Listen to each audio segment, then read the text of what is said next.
Have you ever felt like, you're working really hard, doing all the supposedly right things, but you still feel stuck? Mm.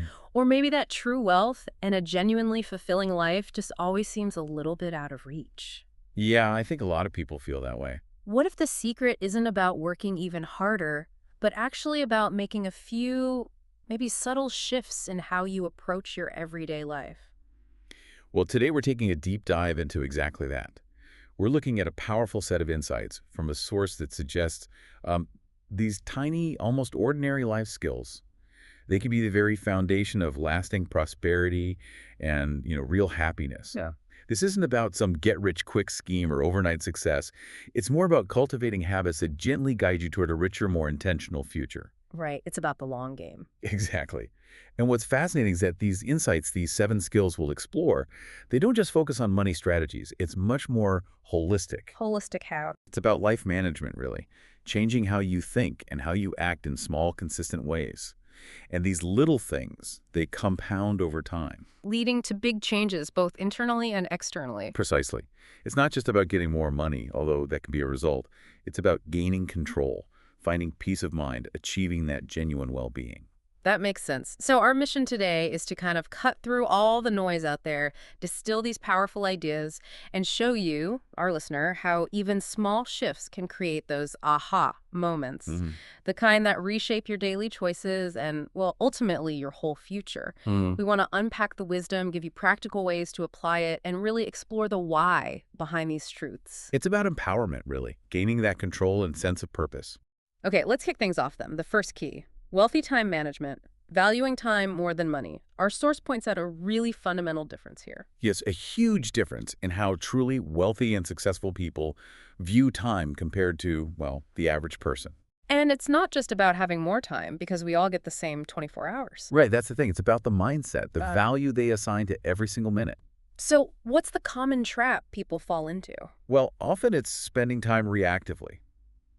Putting out fires, getting sucked into distractions, chasing short-term gratification. Like binge watching a whole series. Yeah. Or endless phone scrolling. Exactly. Or feeling like you have to answer every single message instantly. Yeah. Or just getting bogged down in busy work that doesn't really move the needle on your big goals. Guilty as charged sometimes. We all are. And there's also this idea that you must do everything yourself to save money, even if it takes up loads of your time inefficiently. Okay, so how do wealthy individuals approach it differently? This is the interesting part. They see time as finite, irreplaceable, even more valuable than money. More variable than money. That's a strong statement. It is, because they understand money can often be earned back, skills can be learned, but lost time, that's gone forever. That really shifts your perspective, doesn't it? It absolutely does, and it leads to a crucial question. If time is so precious, how should we spend it? So they're willing to spend money to save time. Yes, strategically. They're not afraid to pay money to buy back their time. Hiring assistants, using management teams, delegating tasks they aren't good at or that aren't high-value uses of their specific time, Why? What's the payoff? so they can focus their energy. Laser focus on the high-impact stuff. Strategic planning, creating new ventures, scaling what works, big negotiations. Things that have exponential potential. Exactly. It's a stark contrast. One group saves pennies but potentially sacrifices huge future opportunities. The other invests in their time, knowing it's their most valuable asset for generating real wealth. So, practically speaking, what do successful people actively avoid wasting time on? The source lists quite a few things. Pointless arguments just for the sake of winning. Consuming news that doesn't really affect them or offer useful insight. Gossip, aimless social media scrolling. Definitely. And non-scalable work. The kind where you're always trading time directly for money with no leverage. Also, crucially, taking on every task because they can't say no. Learning to say no is key. They become intentional time managers. Highly intentional. Instead, their focus is laser sharp on the long term. Like what? What do they prioritize? Continuous learning is huge. Always expanding knowledge and skills. Building digital assets, the things that work for them even when they're sleeping, like content or systems. Okay, so creating leverage. Precisely. Establishing robust systems for efficiency, strategic networking, building valuable connections, and very importantly, future planning. Thinking ahead, designing their path. Now, I can hear someone thinking, okay, great for them, but I'm just an ordinary person. I have a job, bills, kids. I don't have the money to hire assistants. How can I manage time like That that? is a really common feeling, and it's valid. But the source says it starts with a mindset shift and using the time you do have consciously. So it's not about finding more hours, but improving the quality of the hours you have? Exactly. Even if it's just 30 minutes or an hour that you can truly control each day, maybe early morning or during lunch. Use that sliver of time for self-development. Like reading, learning about investing, creating something. Yes. Or practicing a new skill, planning your finances, whatever moves you towards your goals. And the key is not to underestimate those short bursts of time. Absolutely not. Daily repetition is how quiet wealth accumulates. It's how skills get built. Imagine 30 minutes a day for a year. That's over 180 hours of focused effort. That compounds. Wow, okay. Are there specific tools or techniques the source mentions? Several practical ones. Time blocking, scheduling specific times for specific tasks, writing down daily goals for clarity. A golden hour. Yeah, for critical thinking or deep work when you're at your best. Applying the 80-20 rule, focusing on the 20% of efforts, giving 80% of results. Keeping daily progress notes. And that crucial question. Yes, always asking, will what I'm doing right now lead me to my goal? If not, cut it or postpone it. It's like a compass. Just imagine that small shift. Waking up and spending 30 minutes planning your day instead of grabbing your phone. Right. That alone builds a sense of control. It sets an intentional tone. And as you control your time better, you start seeing opportunities for growth. Exactly. Opportunities you might have missed before. Consistent development opens doors.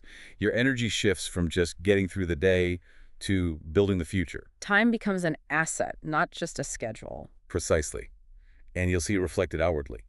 You might speak less, but with more impact. Work less, achieve more because you're focused. Spend less on fluff. Invest more in what matters. That's the unseen beginning of wealth, isn't it? Starting with time. It really is. True wealth isn't just the money.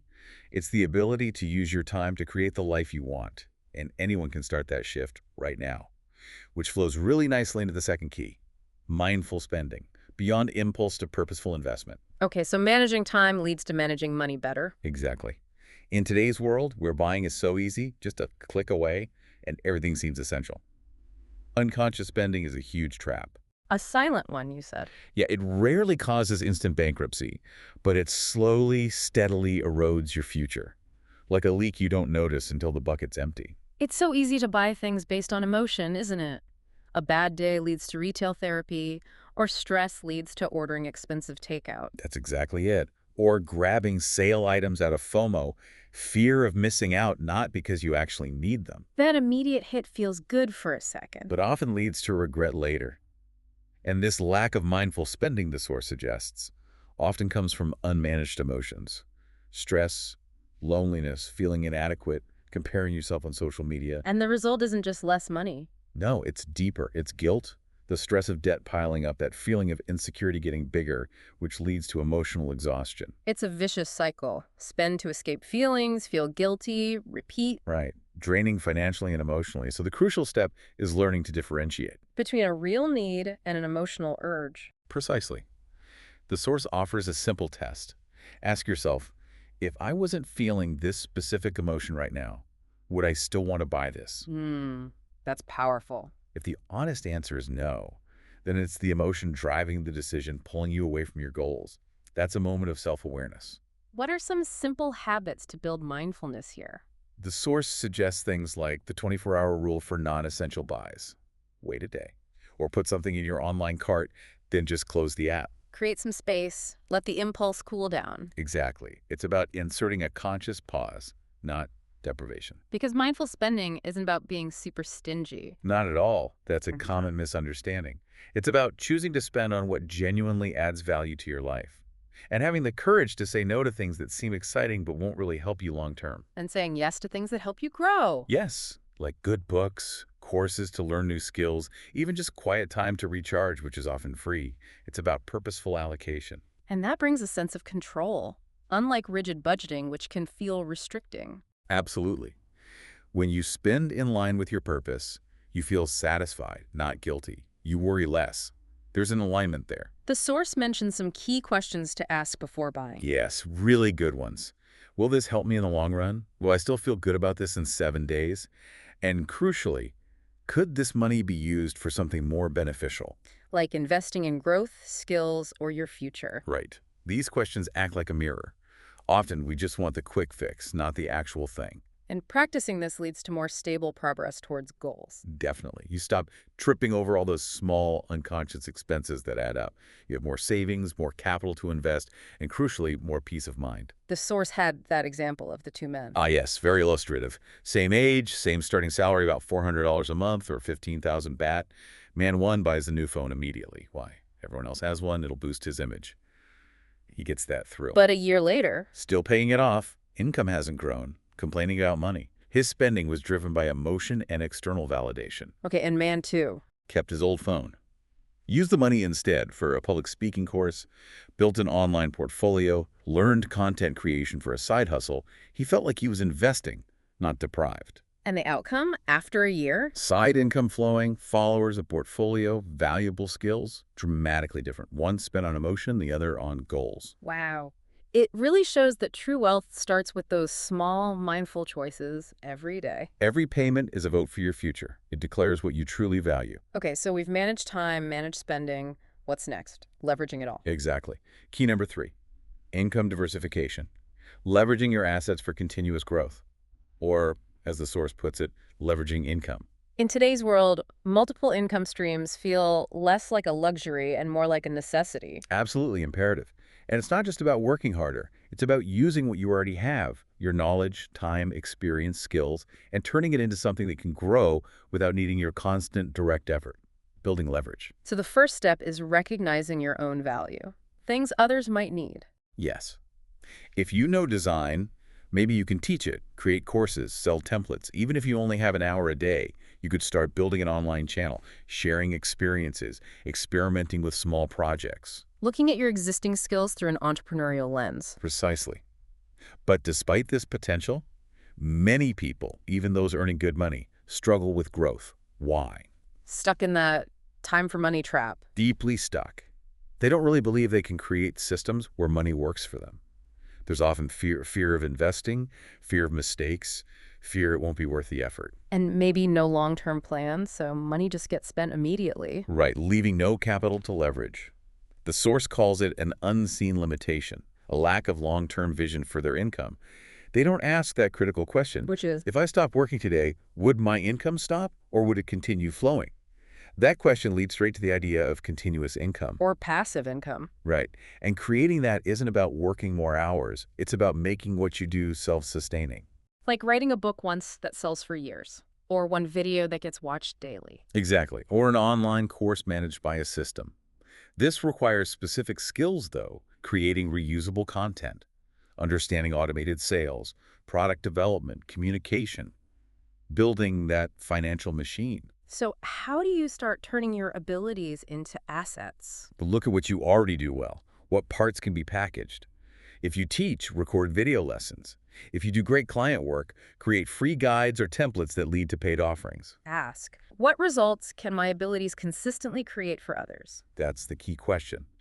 If people benefit repeatedly, that's your starting point for leverage income. And people who make this shift, they don't have to be the absolute best. Not necessarily. They just need to understand how to apply their skills repeatedly without starting from scratch every time. Systematization is key. What skills does the source highlight as crucial right now? Digital marketing, content writing, using online platforms, basic business systems, digital product creation, public speaking, self-presentation, and very importantly, systems thinking.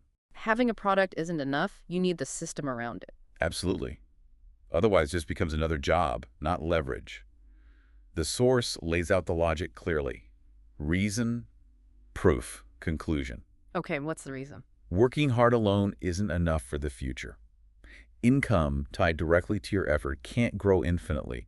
It stops when you stop. And the proof. We see it everywhere. Yeah. Hard workers stuck financially, while others generate continuous income from systems they built, maybe just a few pieces of content. The difference is stark. So the conclusion. Income diversification isn't about luck or starting capital. It's mindset, skills, and smart repetitive action. You don't need all the answers now, just the courage to learn and experiment. Start today, and eventually money flows to you from the systems you built. That's the transformative potential. All right, let's shift gears to a very practical, accessible skill, mastering short video creation on mobile Your pocket-sized powerhouse. Key number 4. Yes, this is huge today. Anyone with a smartphone can be a creator. It's a potential secret weapon for earning income, building a brand, sharing stories, without needing fancy gear or a big team. It really has democratized content creation. It really has. But the source stresses something crucial. It's not just about the phone or the app. What's more important? The mindset behind hitting record, understanding your viewer, making them feel something, curiosity, connection, anything in those first 3 to 5 seconds, that's paramount. So hooking them immediately and making it look pro isn't about fancy effects. Not always. Often it's about nailing the basics. Clear visuals, crisp audio, a clear focus, good color, smooth editing that doesn't annoy the viewer. Simplicity and clarity often win. And telling a concise story, making it easy to grasp. Vital for beginners. Even a simple video, well lit with clear audio, can be more credible than a flashy one that's hard to follow. Message and feeling first. So for someone with zero experience, how easy is it to start? Surprisingly easy, the source says. Grab your phone, pick a topic you know, or like reviews, tips, encouragement, jokes. Then jot down a simple outline, opener, middle, end. Exactly. Maybe record sentence by sentence at first, or just do an unedited take to find your rhythm. Get comfortable before worrying too much about editing. Just start. What are common mistakes beginners make? Videos that ramble on too long. Soft or unclear audio. No subtitles, which are huge for accessibility. Music, overpowering the voice. Too many distracting effects. Simple things that make a big difference. Huge difference. To improve, watch successful creators in your niche. Analyze why their stuff works, what keeps you watching. Then emulate, but with your own spin. Yes. Always add your unique voice. Focus on being concise, using resonant words. Start strong question, caption, hook. End with a clear call to action. Design it intentionally. Because short video isn't just entertainment now. No, it's a frontier for life change. Viewers want quick answers, fast inspiration, or quick laugh. Impact needs to be immediate. So if you can make people feel something quickly. That's a powerful ability. It turns viewers into followers, followers into customers. It builds connection at scale. The source shared that inspiring story. Yes, the ordinary person, old phone, talking alone, sharing their experience, saving just 30 cents a day. Not a polished speaker, but sincere and passionate. Exactly. And the result? Nearly 1 million views quickly, tens of thousands of followers, product review offers, sponsorships, even created a course teaching others. Wow, and that wasn't just luck. No, it was consistent action, learning from feedback, simple editing, thinking about viewer value before filming, and crucially, not being afraid to try, even if the first attempt wasn't great. They kept going. That persistence is key. Most people don't start or give up too soon. Precisely. So don't get hung up on lacking equipment or a team. With just a phone, if you pour care and intention into the message, you have an advantage. That phone in your pocket. Could be the start of a new income stream, a new channel, unexpected opportunities. No. The pocket-sized powerhouse. Okay, moving on to a really critical mindset piece. Key number 5. Learning from the wealthy. Unlocking their mindset. This feels important. So many hardworking people feel stuck. They do. Working tirelessly, dedicated, patient, but just making ends meet. Then you see others who seem to accelerate their wealth and freedom incredibly fast. The question is how?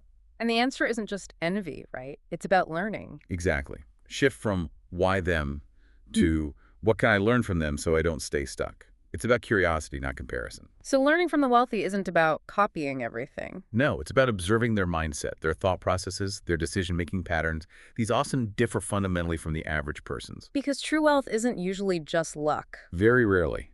It's almost always the result of continuous disciplined thought training, a way of framing things differently. So what should we look for beyond just their income or possessions? How they set goals, how they handle failure, that's a big one, how they plan finances, how they build networks, and maybe most importantly, how they think about problems. How so? While most people avoid problems, the wealthy often see them as hidden opportunities within chaos. Watching how they systematically tackle challenges with deep thought shows success isn't just about speed, but about doing things correctly and thinking deeply, finding leverage. Learning from them cuts down your own trial and error time, like getting a map from someone who's already navigated the forest. Exactly. You can significantly shorten your journey by leveraging their experience. Their insights accelerate your progress. And sometimes it's just small shifts in thinking that make a huge difference. Absolutely. Like moving from working for money Mhm. to creating systems where money works for me, that's a fundamental paradigm shift. The source mentions some invisible differences in mindset. Yes. Like the wealthy, believing they can forge their own path while others wait for permission. The wealthy focus on long-term results, while others focus only on the immediate. The wealthy take calculated risks with a plan, while others avoid all risk, even the risk of starting. Those internal differences give them a huge edge. A profound edge, even if they started from the same place. It's the mental operating system. But what if you don't know any wealthy people personally? How do you learn? You absolutely still can, through books they've written or recommend, interviews, observing their decisions in public forums or case studies, listening to their ideas in podcasts or talks, analyzing how they handle crises. The information is out there if you look. Abundantly. Every action of a successful person leaves clues for those willing to learn. But the biggest obstacle, Our own bias. yes, that internal voice saying, oh, they're just lucky, or they must have cheated, or they don't understand my struggles. That kind of thinking just shuts down learning, doesn't it? Completely. It closes your mind, even when the reality might be years of discipline, patience, and learning from failures behind their success. So the first step is breaking free from those limiting thoughts. Crucial. As long as you view them with bias, you won't truly learn. You need the humility to say, I don't know everything yet. Challenge your own thinking. Admit you need to learn. That's the moment true transformation begins. Even if it feels embarrassing or scary, that's when your mind opens up. Because it's painful to see others move ahead while you feel stuck. It really is. And often it's because they chose to learn while you waited for the perfect time that never arrived. And looking back with regret because your own biases held you back, that would be the worst. Exactly. So learn from them not to be them, but to become the best version of you, guided by wisdom, not just luck. Choose your path using their insights. Okay, building on all that, key number 6 takes us into the online world. Building passive income online. The dream of uninterrupted flow. Yes, the modern dream, that 10 income idea from the source, not literally 10 streams, but continuous, uninterrupted flow, like water from a tap. Having income flow even when you're not actively working. More time for yourself. That's the core idea. It's different from active income because you build a system once and it works repeatedly for you. You create leverage. And the advantage of doing this online is huge, right? Accessibility. Massive. You could do it from anywhere. No physical storefront, often no large initial investment needed. It relies on ideas, knowledge, skills, compelling content. Unlike traditional income, which usually demands your direct effort and presence for every dollar earned. Right. The traditional model has that ceiling. Stop working, money stops. Passive income aims to break that linear link. And this is accessible even for ordinary people, without huge capital. Definitely. The source lists many avenues.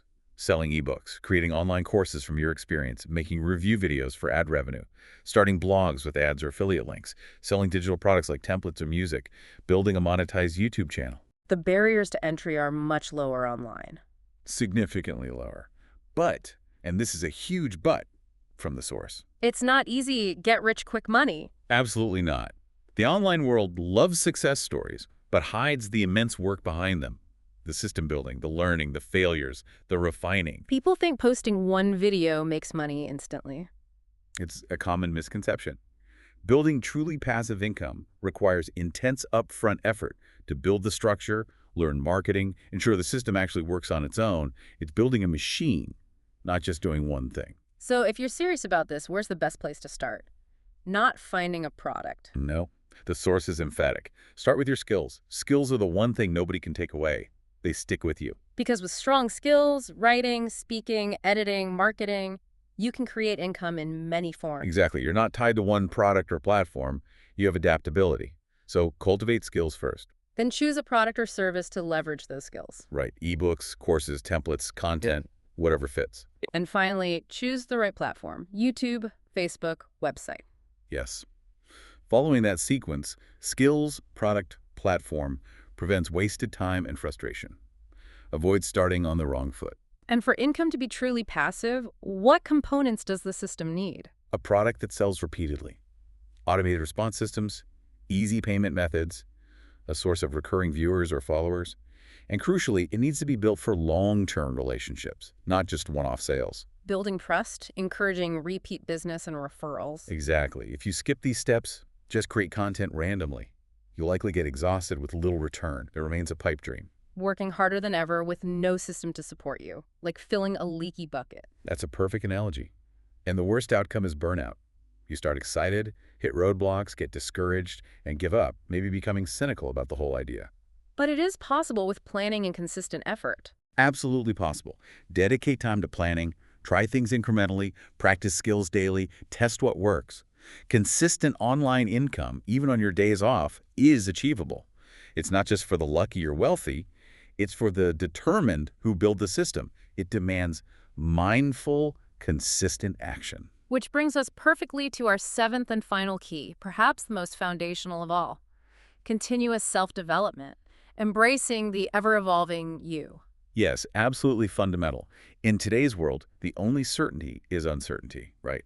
Knowledge gets outdated fast. Skills become irrelevant quicker than we think. And opportunities can pass you by if someone else is simply more prepared. Exactly. When the world moves this fast, standing still actually means falling behind, even if you don't realize it. So continuous self-development isn't just nice to have anymore, it's essential for everyone. A necessary skill for staying relevant and resilient. Precisely. And the beauty is, learning isn't confined to classrooms. It happens everywhere. Reading, failing, listening, taking action. And the people who do this consistently aren't always the ones with more time. No, often they're the ones who dare to question their lives, who aren't satisfied with old answers. They have that restless curiosity. What are the signs you might be stagnating? They're quiet, aren't they? Very quiet. It's often just that feeling of life passing by, even if you're incredibly busy. But it's busyness without progress. The same old busy, not adding anything new to who you are or what you can do. And that consumes so much energy you don't have time to think, set goals, learn, or even question if your efforts are aligned with your dreams. Exactly. It's activity without direction. So how do you develop continuously without getting overwhelmed? Focus on yourself first, not comparing. Right. Don't worry about keeping up with others. Ask yourself, what do I want to grow in? And if I do a little bit every day, how can I transform? It doesn't have to be huge gestures. Not at all. Sometimes it's just listening to a 5-minute video, reading one page, writing down one goal, giving yourself some encouragement. Small, consistent steps. But it needs direction, right? Not just random learning. Crucial. Start by changing your mindset, because that determines your goals. Your goals determine the skills you need. Those skills lead you to the knowledge required. Mindset, goal, skills, knowledge. A logical sequence. Yes, it prevents running aimlessly and getting exhausted. So many people collect information but have no goal for using it. They become collectors, not practitioners. So the difference is knowing why you're learning. Profound difference. Someone developing with direction chooses what's essential for their goals, practices what they need, and dares to make mistakes in the real world, to learn faster, rather than waiting for perfection. They're action-oriented learners. Exactly. And maybe you feel you've missed opportunities, you're too slow, lack time or capital. It's never too late. Never. Self-development has no expiration date. Start today, and your tomorrow will be different. It's an act of agency. It's like declaring, I won't live the same life. That's beautifully put. No matter how many times you've fallen or how tired you are, taking a new directed step today changes everything. Because nobody changes their life overnight. But every transformed life is the result of small, consistent changes made every single day. Choosing to learn when discouraged, practicing when tired, refusing to give up when no one's watching. That's how you quietly change your future. Little by little. And eventually you'll look back with immense pride, realizing, I never stopped developing myself. And that, the source suggests, is the greatest victory. Wow. So we've covered 7 powerful keys, not magic formulas, but real shifts in mindset and consistent action. Valuing time, spending mindfully, leveraging abilities, using mobile video, learning from others, building passive income, and continuous self-development. Yeah, and they're not isolated, are they? They weave together into a whole philosophy for personal and financial empowerment. Moving from reacting to life to proactively shaping it, using knowledge as a stepping stone, not getting overwhelmed by it. Which leads to a key question for you, the listener. Pause. Which of these 7 keys resonates most with you right now? And what's one tiny mindful step you can take today to start embodying it? And as you think about that, maybe consider this final thought. Your greatest asset isn't your bank balance or your stuff. It's your ability to learn, adapt, and refine your mindset. Mm-hmm. So what small, consistent act of self-improvement will you commit to, knowing each step is building the future you truly desire? We really hope this deep dive has given you not just information, but some real inspiration and practical tools to start or maybe continue your own journey of intentional growth.